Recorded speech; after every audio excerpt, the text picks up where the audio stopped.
Good morning, and thank you for coming to Coffee with the Mayor. As you know, we've been doing a series of these throughout the year, and we will continue into next year. So look forward for your mayor, wherever you live or work, to come as well. These are great opportunities for you to meet the mayor, speak with them, give them your card, receive their card, get information about the cities that you live and work in.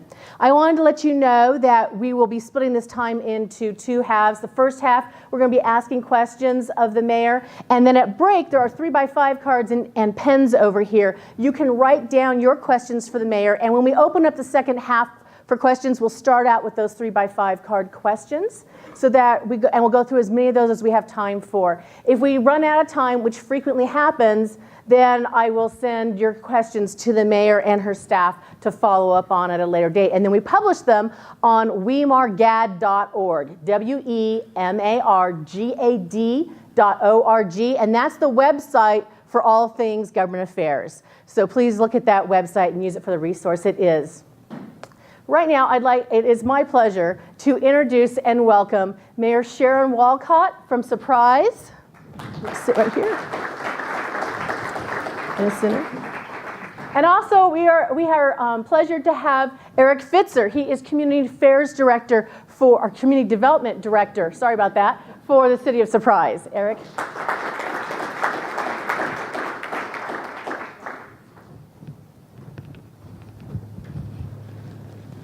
Well, thank you both for coming. Thank you. Okay, Mayor, we want to start out with a first really big, broad question, which is what is your big picture, big vision for Surprise in the next 5 to 10 years? Okay, well, I started my big picture vision 14 years ago. That's when I came to the City of Surprise. And I have to tell you, when I first came to the City of Surprise, we were designed to be a bedroom community. And a bedroom community that could have accommodated up to 1 million people. And I challenged the city leadership at the time, and I said, number one, why do you want to be 1 million bedrooms? And where are you going to find the water? It just doesn't make any sense to me. But it occurred to me that really think about how the Phoenix metropolitan area has developed. It really just sort of happened. It wasn't planned, it just sort of happened. And it's one of the most sprawling areas in the entire United States. And it used to be that the city, well, Sun City and Sun City West thought that they were at the edge of the region. Well, now they might as well be Central Phoenix because we are the edge. We're the leading edge of the Northwest Valley is in Surprise and Peoria. And the reality is our planning area is 303 square miles of planning area, and we've only developed about 1/3 of it.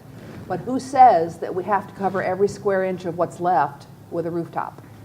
Now, you may like that, but I don't, because I know this. There is a lot of Arizona to develop, and if we don't build a quality community, you're going to be wanting more than just a place to sleep. You're going to be wanting a place that you can live and work and play, which is something that we've all talked about here in the City of Surprise for a very long time. But we really didn't have a strategy on how we were going to go do that. So when I ran for mayor, I said, let's focus on jobs, education, and transportation. That was known as the JET initiative. Jobs, because 91% of the people who are still in the workforce in Surprise, they work someplace else. They don't work in Surprise. They get on the road and they clog all of our freeways getting to Phoenix and Scottsdale to work.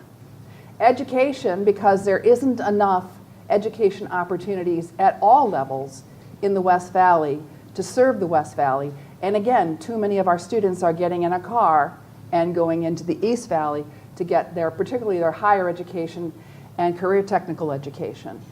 So then finally, transportation, because if you can't move, you don't have a community. You basically have just a place to sit and sleep. And we really need to focus more on transportation because as a region, we do things together, we do things collaboratively, but at the edge, the Northwest Valley edge, I call City of Surprise all the time. I say we're at the end of the world's largest cul-de-sac.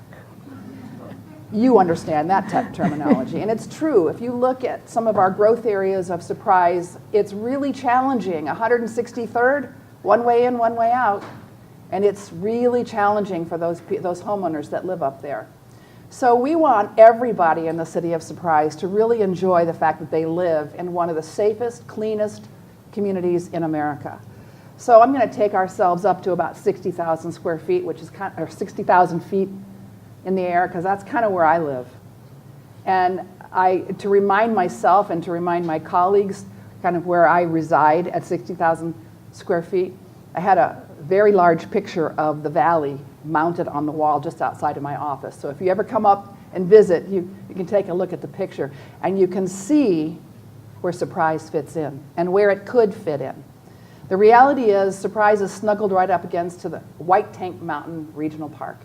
The White Tank Mountain Regional Park is the largest regional park in the United States of America. That's pretty amazing. So that is an amazing asset that we need to protect and that we all cherish. Those of us who love the mountains, who love hiking, who love open spaces, and we want to protect that. We don't want to see houses crawling up the side of the mountain in the white tanks. So we as a city have to have policies that protect that.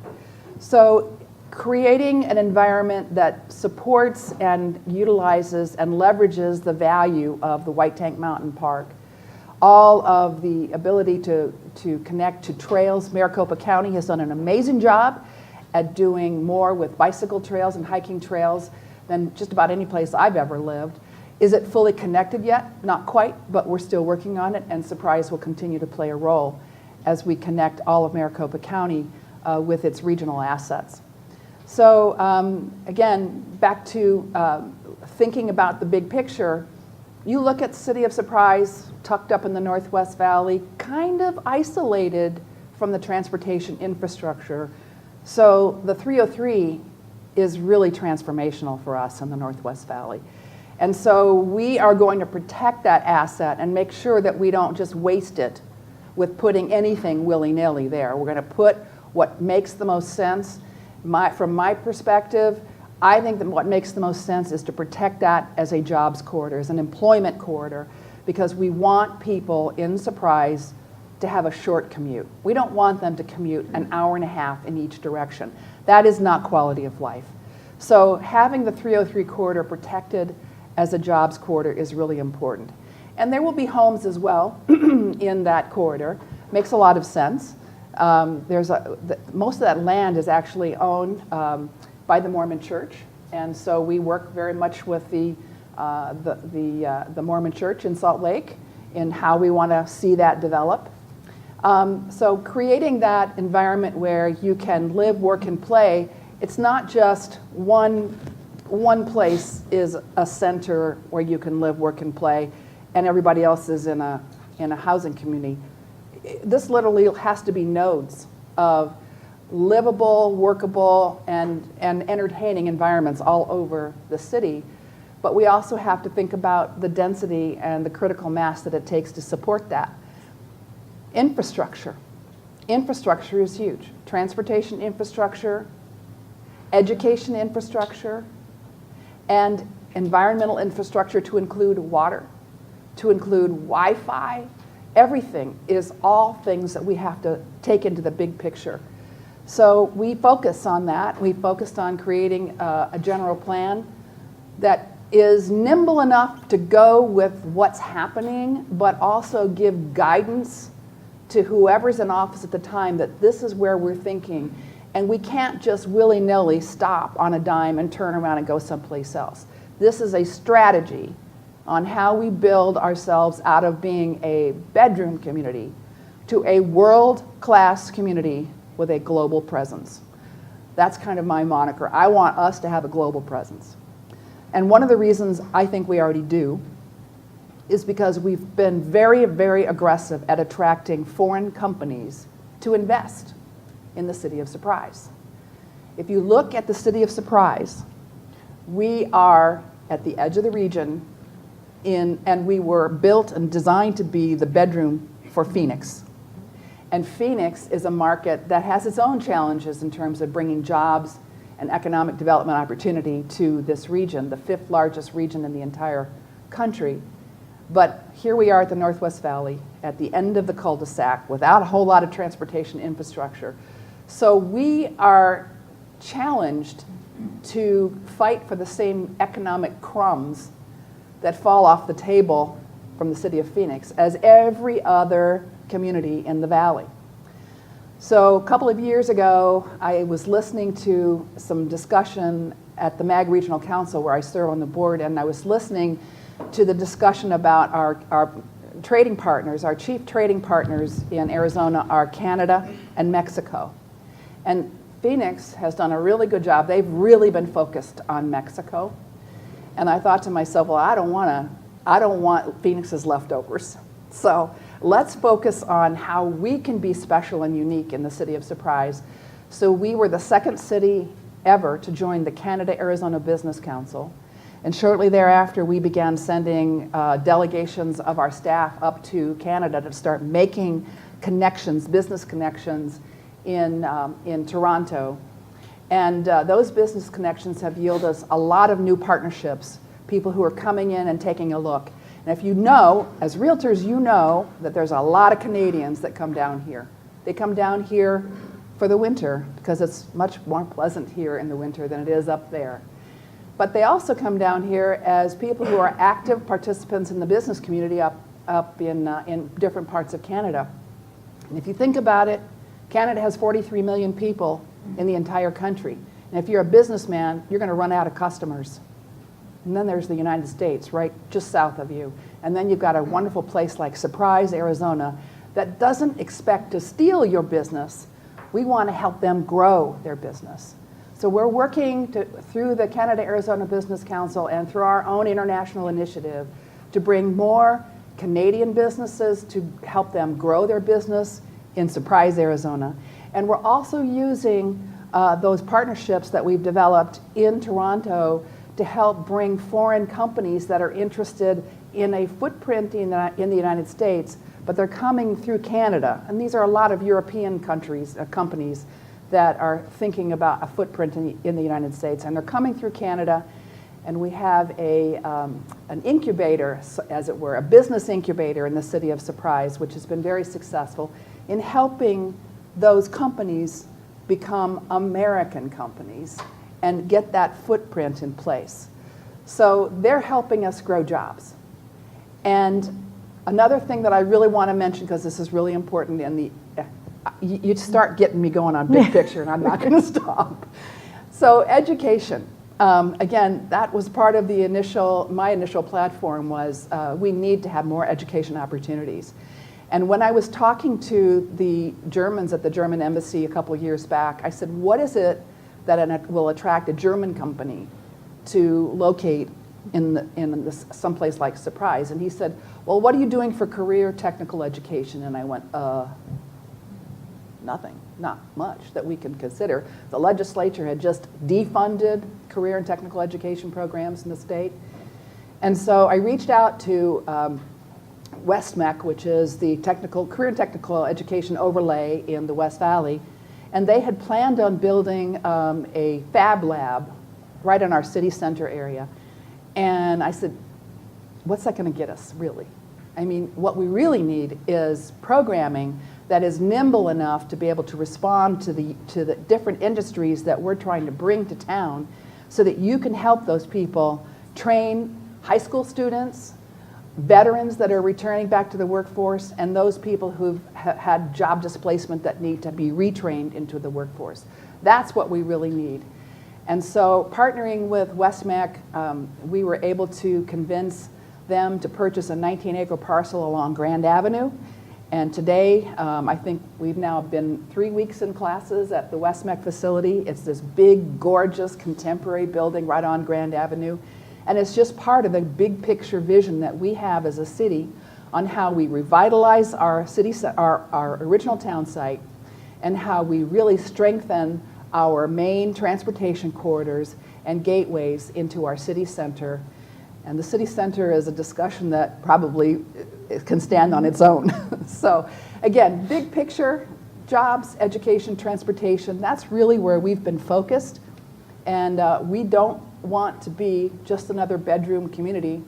where you go home and sleep at night, because we know over the long haul that is not sustainable. At the end of the day, if all you have is a place to sleep, somebody will find someplace more interesting in another 5, 10, 15 years, a little further west, and people will just pick up stakes and leave.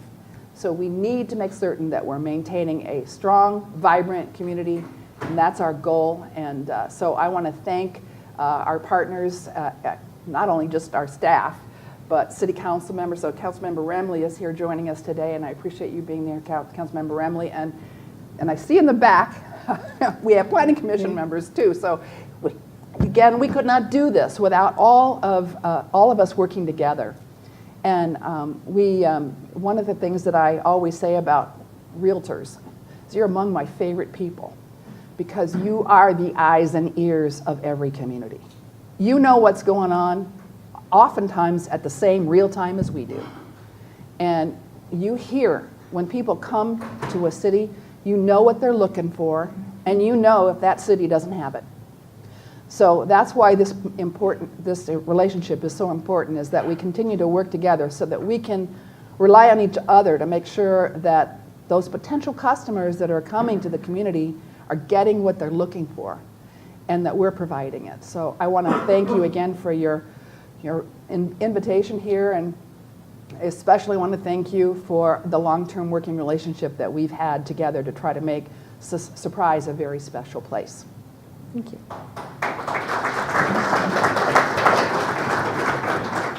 When it was announced that Mayor Wolcott would be here, we had several members who emailed in questions. So I'm going to go to those right now before we get to sign ordinances, which we had a lot of questions about. But before we get to that, these are non-sign ordinance questions. What do you see on the horizon for future housing developments? What is the city's residential goals?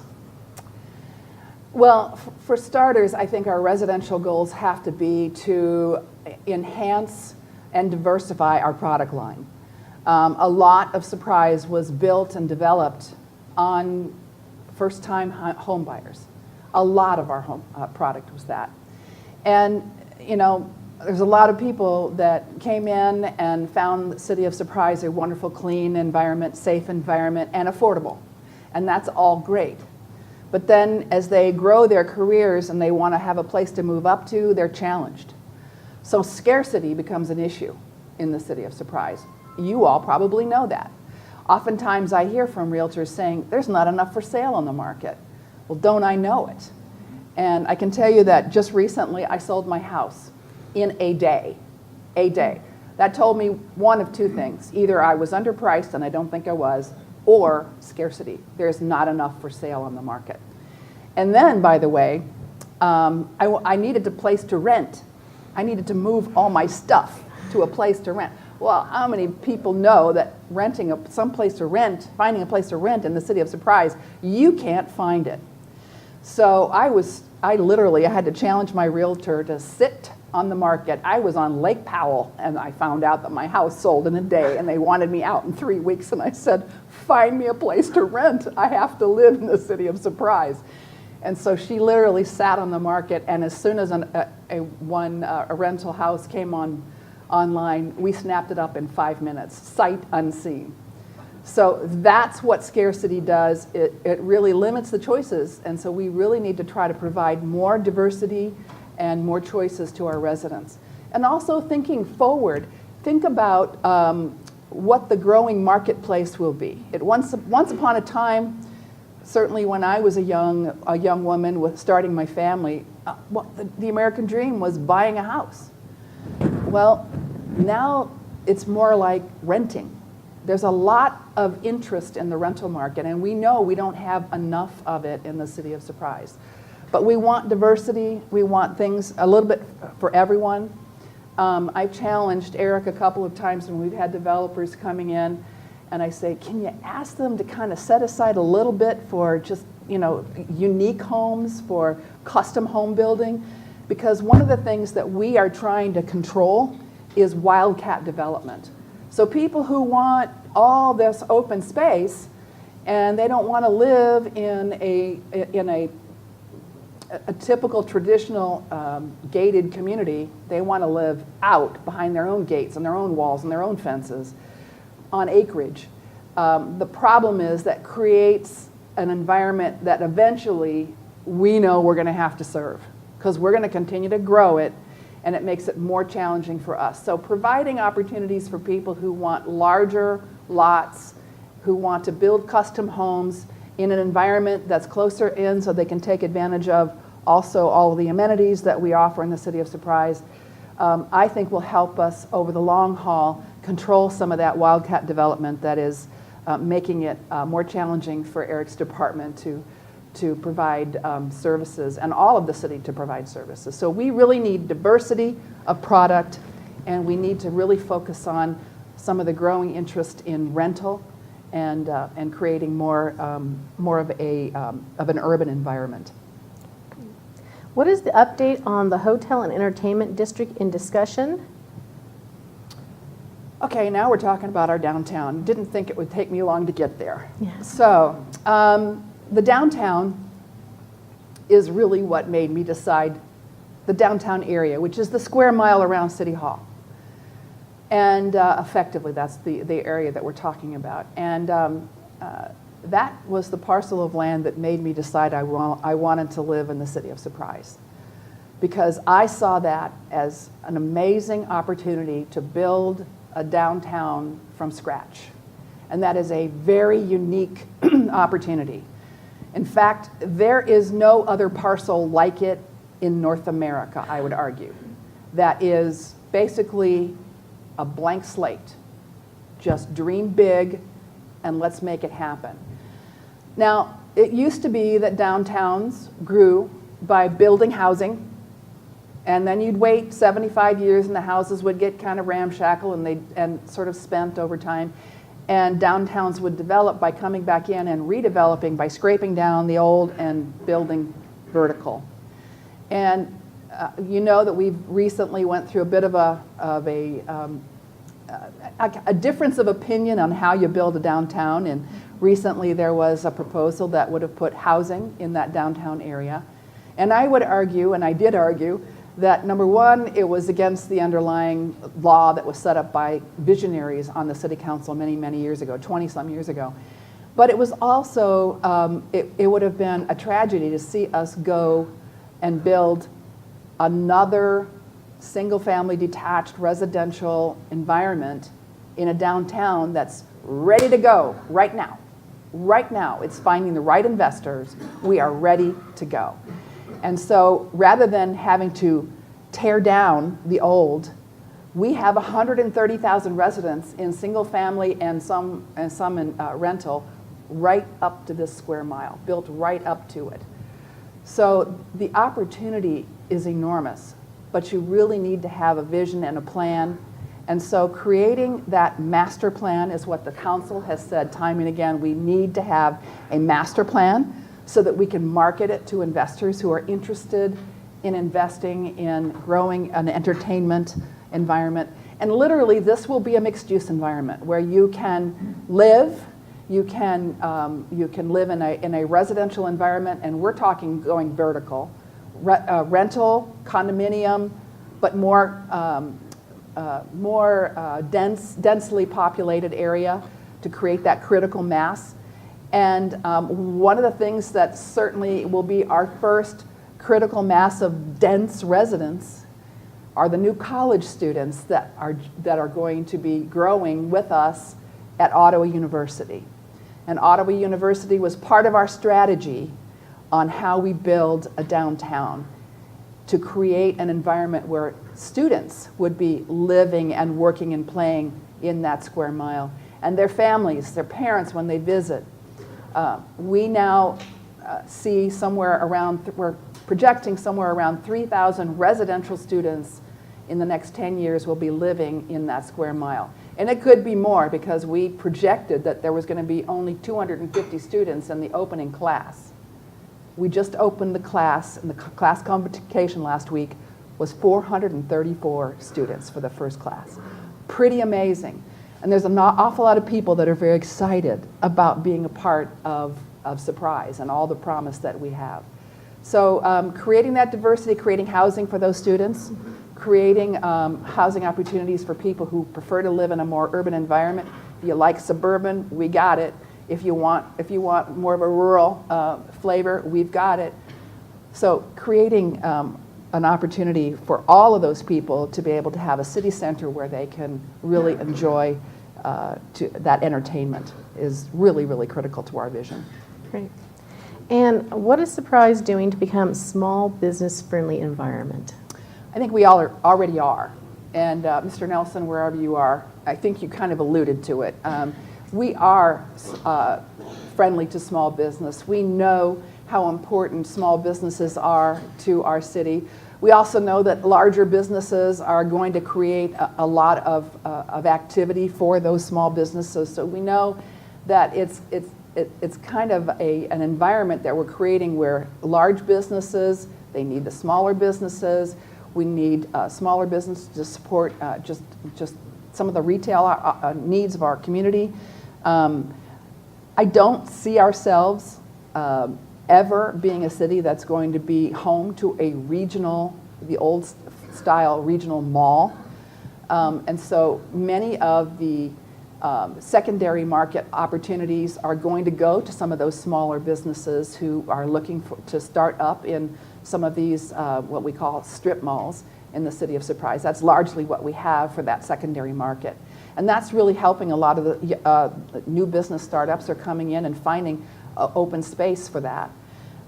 So small business needs big business in order to really thrive, as well as a community that's very interested in creating a residential component that doesn't just sit here all day, but needs to go out to work, needs to go dining, has their children in schools. That's the kind of resident that we want to serve, is every resident, not just one particular sector of our community. So we are going to go ahead and ask the first of our questions regarding the sign ordinance. The City of Surprise is one of several cities who is currently reviewing their sign ordinances because of the Reed decision in July 2015.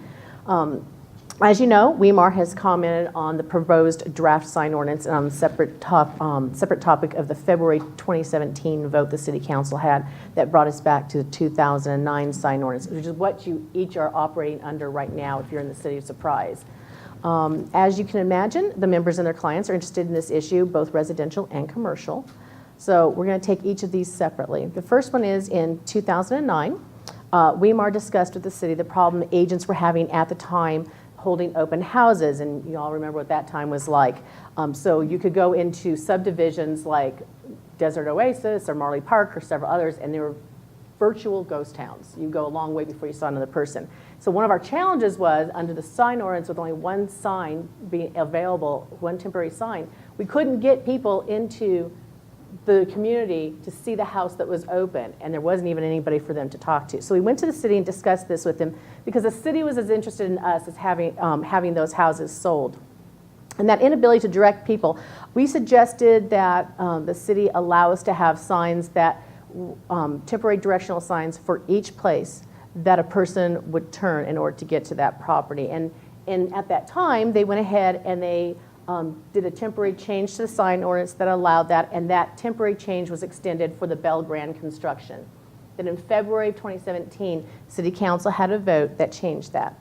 And so it's our, so can you tell us more about the City Council's vote at that time in February? What is being done? Because I know you are in the process of addressing the concerns that have since come up since that happened. Eric Fitzer and his staff have been working on some proposed language which will go before the City Council this evening. So if you're interested in going to City Council meeting tonight, you will hear discussion of that language. And it's on their website. If you go to Council Meetings and Agenda, you can pull up that language right now today and read that as well. So you can go read that before you get there. So if the city adopts that, how is it going to help alleviate some of the negative consequences that have happened since that February vote? And can you tell us more about that proposal? Right. I'm just going to speak briefly from 60,000 feet because that's where I live. Again, And as a policymaker, we have to think about how any kind of a decision that we make affects the whole picture.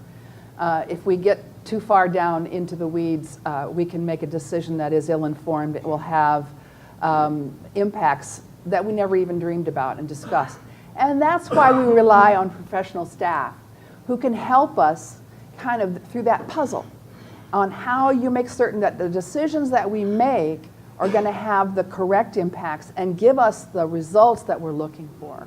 So I'm going to let Eric kind of go into how we got to where we are, and so that you can understand. And then we'll kind of go back and forth from the policy side and the delivery side. Thank you, Mayor.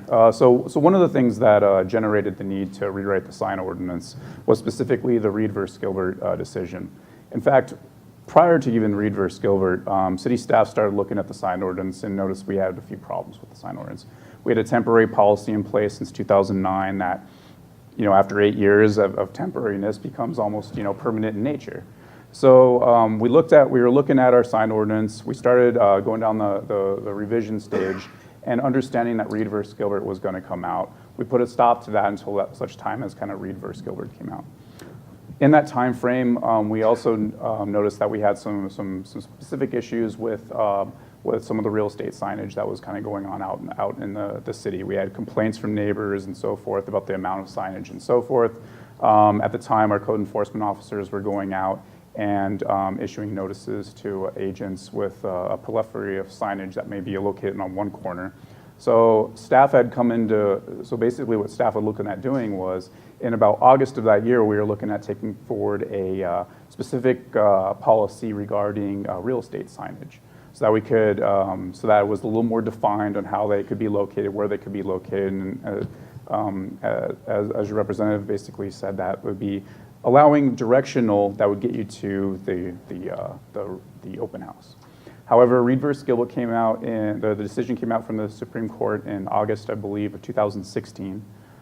We put a stop to that, and then we basically went through and started going down through the whole ordinance. In fact, some of the professional organizations that, that the planners and so forth are associated with, the Arizona Planning Association started putting on classes with city attorneys' offices and so forth throughout the city, and basically saying that all cities need to be looking at these sign ordinances at this point.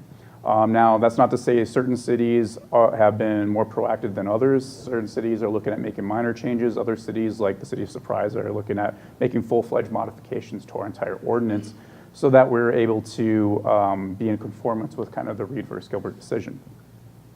Flash forward, at the council behest, we started going out to the public with our sign ordinance. We did a workshop with council, kind of explained here's kind of the first draft. Again, it's a first draft. This is only staff driven. Really, it's a city of Surprise ordinance. It's the businesses, the residents, the council's kind of ordinance that we take forward, and the decisions that are made are really kind of the community itself. So we started rolling that out. We also had a revision to removing the temporary sign ordinance. Again, it was really meant in a temporary basis during kind of the economic downturn. However, and I'll take a lot of blame off the front of it, that maybe staff could have done a better job with educating the council and the constituents, kind of, when you repeal this, here's what's going to happen. What happened with the repeal, we then started dealing with other issues. Open houses, businesses, and so forth were starting getting notices. Again, our staff, our line staff are doing exactly what their jobs are to do. So we started looking at it more and more. We had some versions of the temporary sign portion of the proposed ordinance that we started having just some discussions with individual council members about maybe we look at it kind of a beta test. We see kind of how this would work. So the original version of the sign ordinance had 3 specific signs that would be allowed for a qualified temporary event. Because of the Reed versus Gilbert decision, one of the things that when we try to enforce our ordinances, specifically on signage, we can't read the signage. One of our planners in our office, Robert Kufis, who's running this project, has a great example where he's got these 2 signs and it says for sale and by owner. And he said, basically, you can't read that. You have to turn them around so You're looking at what the sign is, what its made up is, what the makeup is, where it's placed, and those kinds of basically sign, place, and manner are the things that we can regulate. So one of the things that we've looked at specifically on the open house signage is that we've kind of defined what a lawful temporary event is, which a open house would be a lawful temporary event that would be allowed signage based on criteria. I think it's 24 inches high and so many inches wide. We looked at the 3 per event, and we saw that there might be some issues with that because of just the nature of our subdivisions having many different twists and turns as you go through. So one of the things that I know WeMAR has done a really good job of is saying, having an arbitrary number, and it goes to some of your colleagues as well, speaking at our Planning and Zoning Commission and our council meetings, having an arbitrary number maybe isn't the right way to go. Maybe it's something that you have enough that will take you to that event, and that way you're able to get people through the subdivision. So that's one of the items that's on for discussion with council, is that one of the things we've looked at specifically with that language, specifically on this beta test of this temporary sign ordinance policy until we put in the full-on sign ordinance in place, is that we allow 1 per corner on the way into the subdivision until you get to the event, basically located at the nearest arterial street. The reason to do that is we looked at also a couple other ways of doing distance and so forth. Well, when our code enforcement officers are driving around in vehicles, having a distance is much easier to see, look at a screen and an aerial image and doing a radii than it's actually people driving through the subdivision. So that's one of the reasons that the way the language kind of is crafted for tonight's meeting for potential action is the way it's crafted. Great. So parallel to this issue is the issue of the new updated draft sign ordinance. And we have given our input on that, as well as spoken at the Planning and Zoning, as well as given written comments. We have been able to work with staff, Robert Kufis, who was also here in January for our zoning lunch and learn. He has been working on it. Eric, we've been speaking to both of them, giving them our suggestions. And I got to say, it's been a pleasure to work with them. They have been listening to us, and they have been articulating that and asking questions back sometimes for clarification. So just know that that conversation's been going on quite a while. So the current draft ordinance has incorporated several changes suggested by us as well as other stakeholders and residents. Emphasizing our concern is our members' need for adequate temporary signage, which you were just mentioning for open houses. On the commercial side, it's also for businesses to be able to direct traffic, particularly if you're a business, a small business behind a larger business. There's a driveway there, but you can't see what's back there, or if you're very deep into one of those retail centers. We are also concerned with property owners who are unable to do adequate signage for their garage sales. So that whole concept of trying to get somebody to their destination, as well as banners on residences for it's a boy, it's a girl, welcome home, Blue Star and Gold Star banners in your window, that type of thing. For businesses with the backs to the road, we're concerned that passersby will not see that. So think about as you go down Bell, some of those shopping centers, the back is to the road that you can't even see it's in there. And sometimes what you'll see is real estate, title, donuts. You don't even know what the name of that business is. So we're concerned about some of that. Can you tell us what you consider as you think about signage and surprise, and weigh the concerns of business and residents? Both parties have concerns. In January, when Robert was here, he had gone through the process of updating that you go through for updating an ordinance of any type. So just for those who were not here or they may have forgot, can you talk about the process you go through to amend that ordinance, sign ordinance otherwise? I'll leave that one to you. Thank you, Mary. So one of the requirements kind of through process is that we have multiple public hearings. And being that the way the sign ordinance is constructed impacts so many individuals, we wanted to make sure that we had a robust public process that when we go through the drafting of this. So internally, we come together. We listen to the concerns. We look at the comments. We even look at some of the cases that we have on code enforcement, those kinds of things, and see what items we can kind of address. So staff kind of drafts, and then we start meeting with the different stakeholders. WeMAR is one of the stakeholders, as well as our businesses, the Chamber of Commerce, so on and so forth. once we kind of put together a draft, and we then put it out for public consumption, typically on our website or what have you. We also have our stakeholder meetings, and we also start doing public hearings, multiple public hearings. In fact, when we first released the draft sign code, we did a workshop with council where we kind of announced here what it is. We went over the 60,000 foot here. If we can't go into every single detail, but here's kind of what it is. Here are the main items we're looking at and so forth. And then we introduced the item to our Planning and Zoning Commission. Our Planning and Zoning Commission, once we introduced that item, I think we spent about 2 hours on that item the first time because it's a very robust ordinance with a lot of intricacies. And one of the things that our Planning and Zoning Commission asked, break it up for us. So we broke it up into kind of the 3 main areas that we felt, had a lot of the questions and so forth that kind of came out of the commission, and even and before that with the council, some of the things they asked. So one of them was looking at monument and wall signage. So monument signage for a strip mall or a center, and then the wall signage that are associated with that, and that was one of our first. The second, and we had that presentation with the Planning and Zoning Commission. They provided questions and comments, and we took all those questions and comments back. The next one was specifically on electronic messaging and electronic messaging, billboards, and freeway signage, where we took not only our Planning and Zoning Commission input, but input for the public, where it was on both of those. And then we took those questions back, and we started looking at the language itself. And then we moved into temporary signage, which I know affects a lot of you in this room. And we felt like that was going to be one of the ones that we're going to have the most robust conversation on.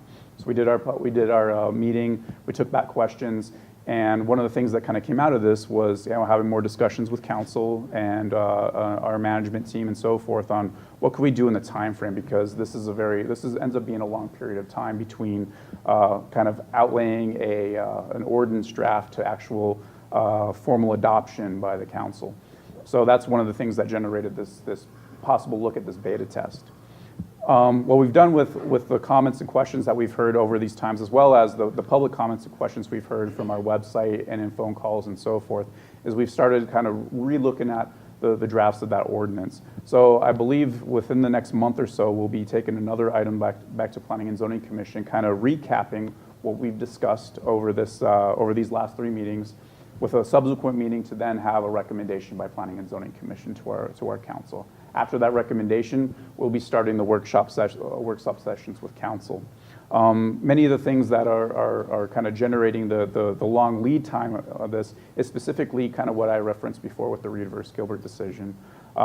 Because this is an ever-evolving change in landscape on how sign ordinances, not only just in Arizona but nationwide, are looked at, every single case creates kind of a new little nuance, specifically when we look at drafting of this ordinance, because specifically we have this case law, Reed versus Gilbert, but we also have other case law that's been in use for sign ordinances for decades at this point.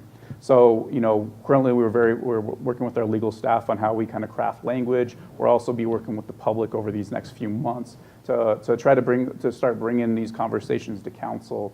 With originally our plan was to try to take it in front of our council in the November-December timeframe. However, because of a lot of these changing landscape, that timeframe could extend a little bit longer.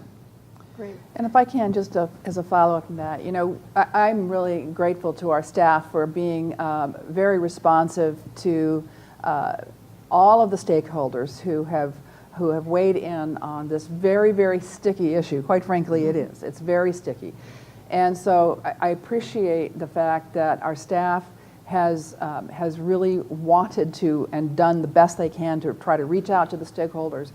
And also keep in mind this, that the mayor and council have a stakeholder called a constituent, that it does not come to us, that feedback does not come to us in any kind of an organized forum. It comes on the telephone at 5 at night, at 5 in the morning, emails that are sometimes less than polite. So we are trying to respond to a variety of stakeholders who have expectations. And so, our stakeholders, our constituents, they know what kind of city they want to live in, and we want to deliver. But we also know that in order for us to be a world-class community with a global presence, we have to make the sign ordinance stand up to legal muster. Because the reality is, some decision made in Gilbert has not just affected Surprise, Arizona, it's affected everyone across the country. I used to be in the sign business. I want to tell you, I'm glad I'm not in the sign business anymore because it's tough. And so one small decision has a ripple effect that has totally affected how we do business. You know, if I'd had to have thought about a church in Gilbert, Arizona, and their signage when I was in the sign business back in Minnesota, I don't know if I would have been able to have dealt with it. And if you think about it, because every city is a little bit different, their ordinances are a little bit different. In some respect, this particular court case has kind of shaken a lot of cobwebs out of sign ordinances around the country, some of which have been sitting on the books for far too long and not really reflecting the values that now a new community has grown up to be. So it's a good thing. It's a pain in the shorts to deal with it. It's long, it's tedious, but it's a good thing because the city of Surprise, the last time our ordinance was actually looked at and readopted by the council was long before my time. And we've been at it for as long as I've been on the council, so I hope before I'm done we get this in place. And again, I thank you for all of your diligence at working with our staff to try to help us get it right. I have a special concern, and I'm sympathetic to what the realtors in particular are going through for open houses. So thank you for that. Thank you. So I'm looking at the clock. We're going to take about a 5-minute break, and then we'll come back with a couple more sign ordinance questions and then some other questions about the city of Surprise. So come back in about 5 minutes. All right, so we're going to start out with the last of my follow-up questions, which was last Friday, Robert had emailed out an update on the sign ordinance and what was going on. And one of the things that he had said in that email was that City of Surprise is going to be putting the brakes on the new proposed draft sign ordinance. So the Thursday meeting, if you were planning to go to the Thursday planning and zoning meeting and speak about the upcoming draft sign ordinance, that's not going to be on the agenda Thursday, so you don't have to go there then for that. But more importantly, you're putting the brakes on because of new court cases that have come through. So my question is, what court cases are now causing you to slow down a little bit and rethink, and what are your concerns that are coming out of those court cases? That's really a process question that Eric actually started to address earlier in the first half, so I'm going to let you continue on that vein. Yeah, so you know, I think breaks is maybe not necessarily the correct term. We'll be looking at taking this through a more prolonged process. However, we'll still be taking it through the process.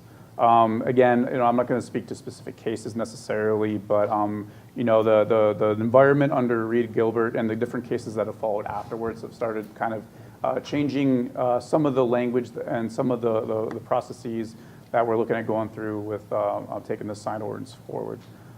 So one of the things that we've been meeting very closely with our legal staff on is originally we had a date, you know, where we were going to look at trying to bring this to council for adoption in November, December. That's probably going to slip into the January, February range.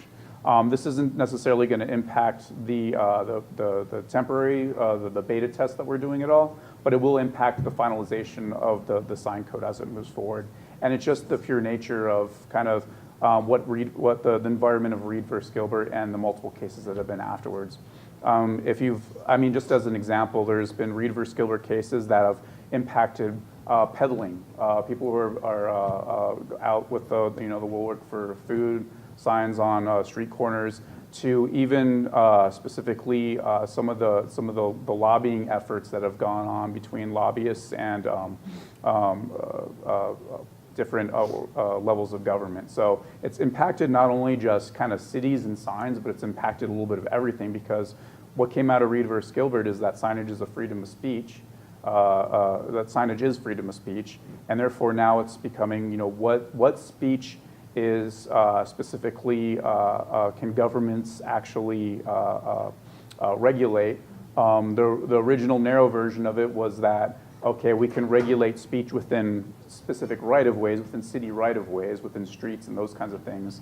And now it's starting to transition into commercial speech. So Home Depot or Walmart or those kinds of things. And does that impact? So those are the big, large dives that staff and the legal department, not only of the city of Surprise, but all cities are going to have to look into when they're revising their codes.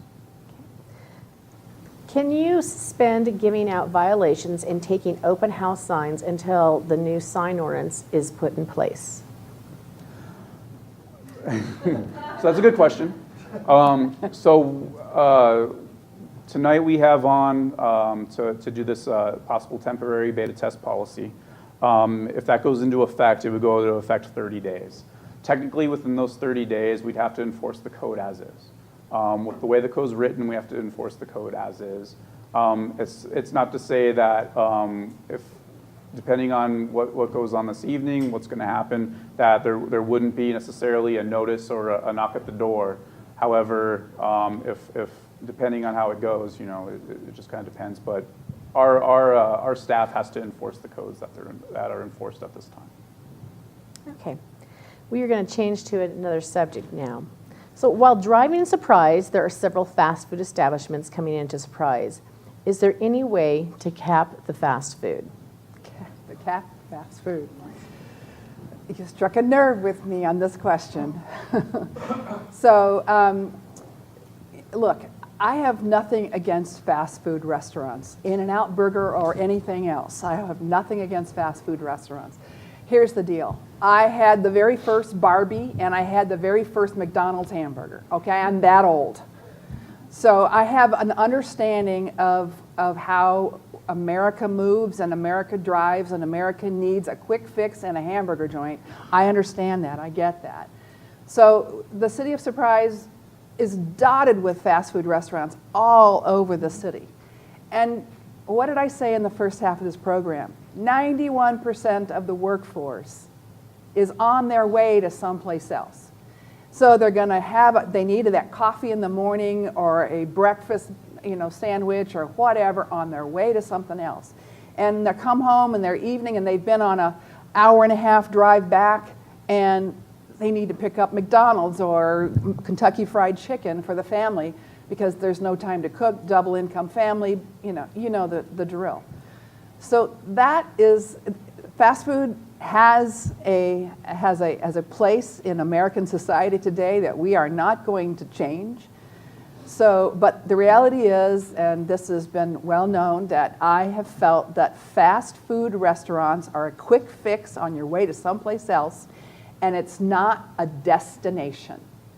And so that is why I have resisted putting fast food restaurants in what will be our downtown, because it does not create a destination. It just gives you that opportunity to go get a quick fix and then go someplace else. I want people to see our downtown as something truly unique and sustainable, and fast food is the antithesis, in my view, of sustainability for a variety of environmental reasons as well. So can we cap them? I can't cap nail salons. I can't cap pizza salons. I can't cap Walgreens and CVS. I can't cap. It's a private property right, to be honest. It's a private property right. And I think our planning department has done a great job of respecting private property ownership. And it's a balancing act, frankly, when we as policymakers are trying to get the policy right so that we can implement a vision for a community as big as the city of Surprise. So for us, I think we've been pretty much on track throughout the entire city. We've really worked hard at trying to provide opportunities throughout the whole city. The place that we seem to have kind of hit some challenges is getting the policy right on building a downtown and how you go about building a downtown. So no, I can't put a cap on it, but I can certainly express myself because I have the right to tell people what I think, and as do you, and so I appreciate the question. And so it sounds like a follow-up to that is why can't we attract quality restaurants? I'm sure they will be in our dream downtown, but the amount of fast food is deterring. So following up farther into that. Well, and whoever wrote that question, I think you agree with my strategy. There's a number of things that compete. You're competing in a very short labor market. And so you've got people who don't have a whole lot of experience, and you have restaurateurs who cannot make it. These sit-down restaurants that we all want, the white tablecloth, the classic ma and pa restaurant, the concept restaurant. These folks are taking a big risk. They're a one-off most of the time. They're not a corporate store. And so they are having to compete with the guy who's paying minimum wage down the street at the McDonald's. And they have a lot of competitive edges at the corporate store that the independent does not have. They also have that backing of the corporation, so they can even do take some losses in some cases. They can be a loss leader in a particular shopping area or whatever. We can attract concept restaurants, and I want to continue to see more. There are a number in Surprise already, many of whom would have enjoyed so much success because of scarcity that they are expanding. And you don't want to grow so fast that you lose what attracted you there in the first place. But we're working, trying to keep those restaurateurs in a healthy environment, and I would agree that we need to do more to try to find those types of restaurants that will be a destination. We look forward to one day driving into downtown, whether it's on Civic Center Drive or Statler Boulevard, coming in, finding a place to park, dump the car, and spend the whole day. Going to restaurants, being entertained, going to a ball game, going to a tennis tournament, whatever your heart desires, that would be the dream vision. And another one along the same lines, regarding multiple locations of the same business, how do we change the current laws or guidelines regarding the restrictions of one company building in multiple locations? An example is Burger King. This crowd has an issue with burger joints. Just saying. Again, we cannot limit the Burger Kings, the pizza joints, the nail shops, the Walgreens and CVS stores. We can't put a moratorium on that. It's kind of like the sign issue. We have to treat everybody fairly, and we have to obey the law. And if someone owns a piece of land, as long as it fits within the overlay, whatever our zoning ordinance is, it's legal. And oftentimes people will come in and say, oh, I want a variance or whatever. I hate having to do variances. Let's get it right in the first place. That's why I want our sign ordinance to be right in the first place, because the last thing I want to do is to have to sit through a variance hearing every meeting. I want a variance, I want a variance. Planning Commission would like not to have to sit through variance requests. It's mind-numbing. Let's get the policy right so you don't need a variance. And so again, we have to respect the rights of the property owner, and at the end of the day, those corporate stores are going to come in when they see a good thing going, they go, surprise is going to be something. Well, I say it already is. They want to get in on the ground floor. They can buy a piece of dirt cheap. They can throw up a store quickly, and they're going to replicate that multiple times. Why? Because they believe in the city of Surprise. So instead of seeing it as a bad thing, let's take a look at it as a good thing, a sign of a community that's really on the come. And we are we are making a big impact, I think, in the Northwest Valley. And someday we're going to have a heck of a lot more than just a lot of Burger Kings and nail shops and Walgreens. I think we already do. We're well on our way. Who handles road planning and lighting? What guidelines are there to minimize lighting as we encroach on the white tanks? Well, landowners obviously have an impact on how we encroach on the white tanks. There is a significant parcel of state lands, north, south, right up against the white tanks. And so it is owned by the state, and you've probably heard a lot about state lands. They are our most important partners as a growing city. We need to have a powerful working relationship with the state land department because that's the land of opportunity. So we want to try to find a way to create kind of a buffer zone between sprawl and contain that growth into our city proper, and then also find that buffer zone. What's the appropriate height where we're not building above a certain elevation because we want to protect the view shed, we want to protect the mountain range. So this all becomes part of Eric's department's challenge to work with the state land department on making certain that that we find an appropriate way to protect it, but develop it responsibly. Because at the end of the day, you know there's going to be someone who's going to want to develop at least some portion of that state land, and that's the way that state is going to actually generate more revenue for our schools, is by making certain that it's the highest best use. So it's a balancing act. The other part of the question was, Find that for you. I have to, Let's see. lighting. Road Road lighting, planning yeah. and lighting. So in Maricopa County, we have a planning agency called the Maricopa Association of Governments.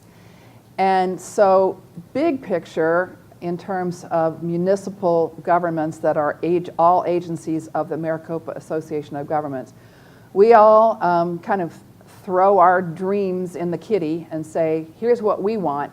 And we kind of wait for that next ballot when we will go out to the voters and say, here's the big picture vision for the entire Maricopa County road system, municipal road system. And these are the things that we want the voters to vote on and to approve. And the last time that happened was in 2004. And so everybody that had a vision and a dream on things to put in that plan, they put it in 2004. Well, we also know what happened in 2007 and 8, because that plan was funded by the sales tax.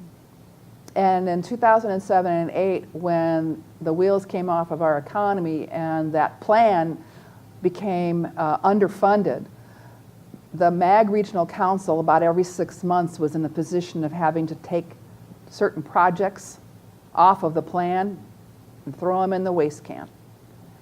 And for example, certainly, last one in, first one out, sort of the concept that you look at a city like Surprise, which is at the end of the cul-de-sac, some of the things that we had most wanted were not necessarily roads, although we would certainly like east-west roadways, but we'll never get the kind of east-west roadways that punch through Sun City and Sun City West, because that's just not going to happen.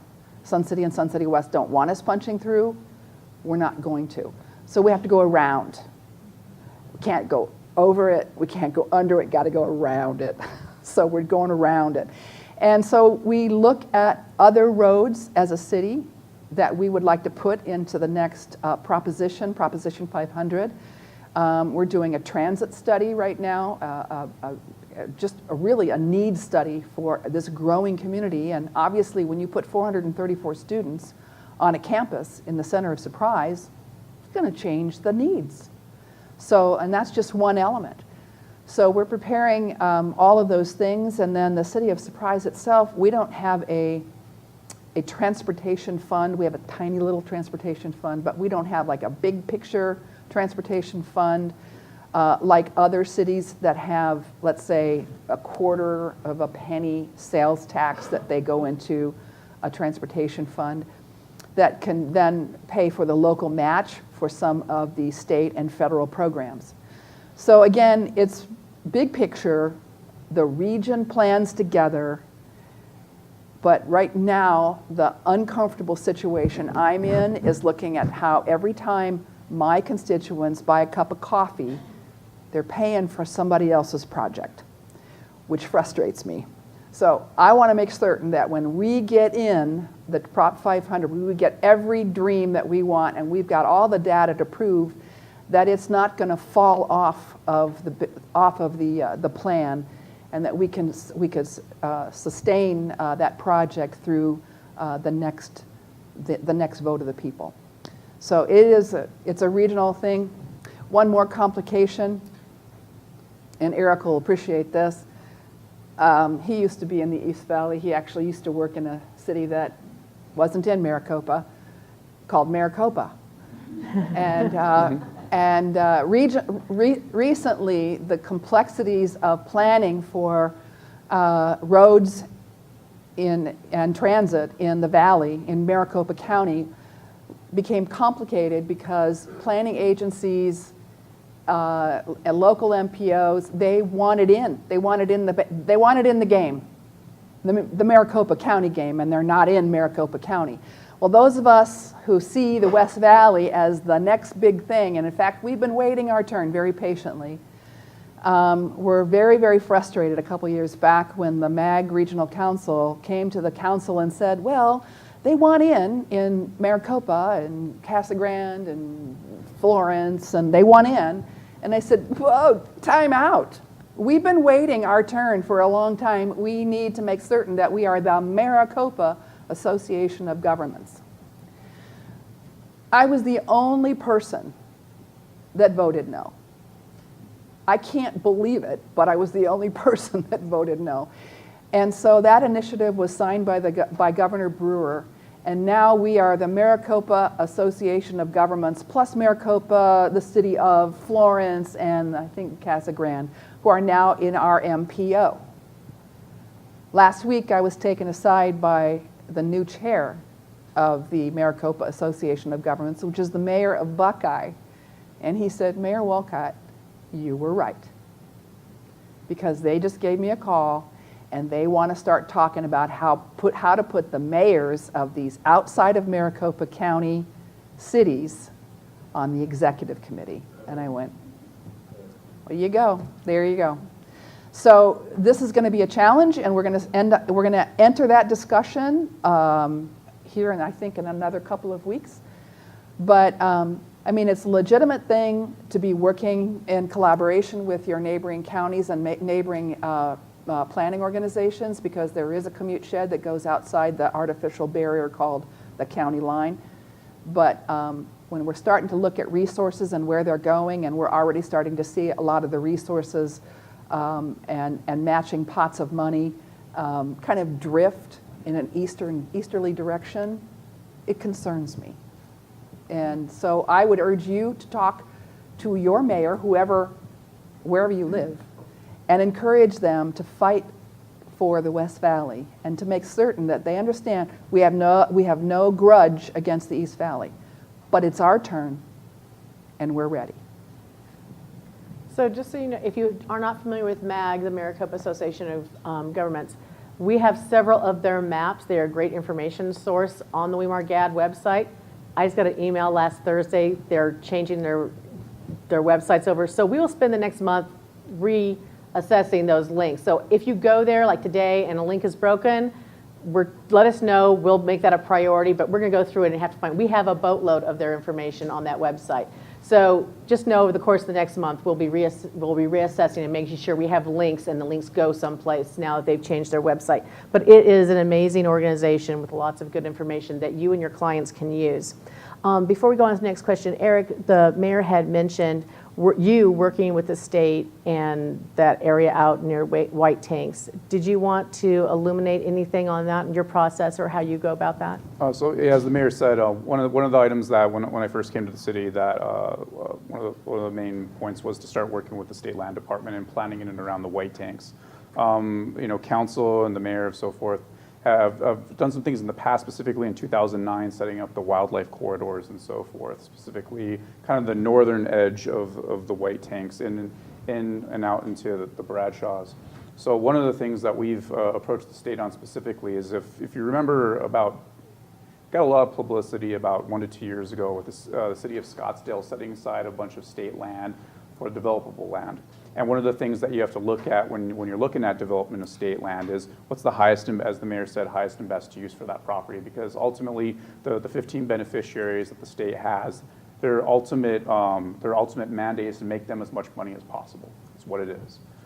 So one of the things that when you look at wildlife corridors and protecting those, and then looking at development of the state land parcels is how do you balance the protection with the benefit to the state? So if you look at what the city of Scottsdale did with their process in the Sonoran, I think it was the Sonoran Desert Preserve, is that they were able to set aside a lot of land that the city purchased. However, they were able to trade densities into areas that were developable for the state. However, they're still kind of keeping to concert kind of where they're located adjacent to the foothills up there. But it allows them to kind of trade the benefits for the burdens, necessarily, if you want to call them burdens, of preserving land to making sure that they are still providing that value to their beneficiaries. So that's one of the items that we've been in discussions for the last 2 or 3 years with the state. The one thing about it is the state land department, they're staffed extremely lean. If you want to call it lean, I would say skeleton, maybe minus a few bones of that skeleton, to kind of to try to operate that department. So I know that's one of the things that the mayor has spoken with the governor specifically about, on making sure that they have the robust staff levels to be able to start processing these wants, needs, and expectations of the communities that have state lands in and around them. So that would be what I would kind of add to that. And if you're not familiar with the state land, May of 2016, Eric was one of our panelists at our Economic Development Forum. And at that, we also had one of our panelists was Lisa Atkins, who is the director of the State Land Department. And one of the things that was discussed was her vision of preserving, not just selling off the land, but preserving the land and having multiple streams of income on each parcel of land, and working with the cities, particularly out here in the West Valley, as they develop, so that both parties get needs and the beneficiaries get the most that they can out of that land asset. So that is on the video section of the WeMAR GAD website. You can go there and see those comments if you're unfamiliar with that as well. We have time for one last short question, and I want to thank you both for being here so nicely. How can realtors help promote the City of Surprise to their clients? Surprise has an informative website. What parts of the website do you wish realtors to point out to their clients when researching Surprise as a location to start a business or reside in? Wow. Well, I can say that recently we completely redesigned our website, and because I was really, I didn't find it as a consumer all that friendly. It had just been one of those things where you just kept adding to it instead of kind of deleting things and kind of making certain that it's user-friendly. So our staff has done an amazing job of completely redoing our website. And so I'd say go right to it, right to the first page and dive in, because you're going to find a lot of really neat things about our city. I think it really tells a great story about what a great city the City of Surprise is and what a promising future we have. We have, I think, some of the most engaged people in the West Valley are in the City of Surprise, and I'm really proud of that. And we want to continue to promote that, because an engaged city is a healthy city, and we can't grow a community without input. So that website is one that is really important to all of us. There's opportunities to give feedback. There's a notify me button where you can go in and say, I want to notify the mayor. This is what I think, and so I'll get these pieces of feedback, and we can make certain that our staff get that feedback as well. Each council member has that notify me button on their webpage as well. I invite you to come to my webpage. And it is, we really value everyone's feedback. We value the feedback of each and every one of you. And as I was talking to one of you earlier during the break, you're the eyes and ears of a community. You know in real time what's going on as fast as we do at the city. But you also have a unique opportunity to help give us feedback of what you're hearing. And you know, we know that things are changing. We know the market is changing. We know the needs are changing. First thing I wanted to do when I graduated from college was buy a house. Because that was wasn't what Dad told me. That was the American dream, buy a house. And we know, I did the same thing to both my kids. I said, buy a house. First thing that you can, buy a house. Both of my kids lost their homes in the economic downturn. So, and when you think about what our kids have seen during that economic downturn and what that did to them in terms of having that, everything that they have invested in and having it gone, and thinking of how far that put them behind, and thinking about how that changes as the millennial comes on board and they're looking at, well, how do I want to invest in a rooftop? Do I want to invest in a condo? Do I want to invest in a single-family detached home? Do I want to rent? Am I really sure where I'm going to be in the next 5 years? You know, these are all questions that come into play. And so that's why that website, I think, is so important. So you can see that we're not just a place to sleep. We have a place that's working on bringing jobs. We have education opportunities. We have transportation opportunities. And so I say, go cruise to your heart's content, the city website. Thank you. Thank you very much for coming, and please thank our guests.